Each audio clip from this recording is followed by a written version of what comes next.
We've all been stuck waiting at a traffic light that seems to take forever to change. You may notice some have cameras above them. Is there someone looking down on us controlling these lights? It turns out in Little Rock there is.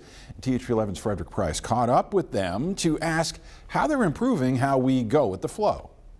Thousands pass through busy intersections like this every day, and at some point are stopped by a traffic light. Bill Henry is the traffic engineering manager for the city. We maintain and operate the traffic signal system. In these heavily traveled areas, traffic congestion inevitably happens and you might be stuck at a light longer than you'd like.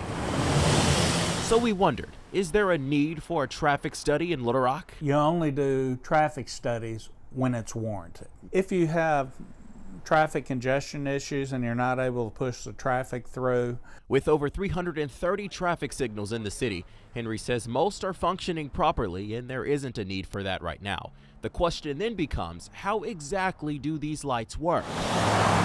Let's say you're on Broadway in the middle of the lunch rush. Sure, it gets congested, but Henry says those traffic lights operate on a fixed time signal system. We can coordinate it and it makes your trip down the street a whole lot better. The system has different signal times for morning, noon, evening, and when there isn't much traffic.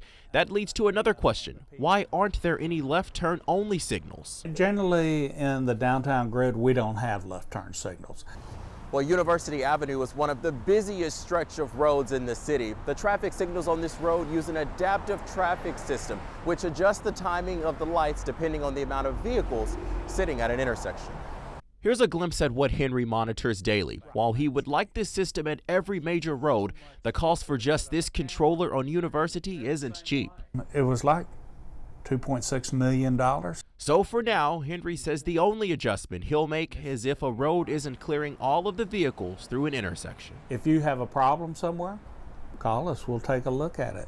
In Little Rock, Frederick Price, THV 11 News. Henry said he doesn't have the manpower to go and study every traffic light. Right now, he says he has only 3 traffic technicians. Ideally, he says he needs about 20.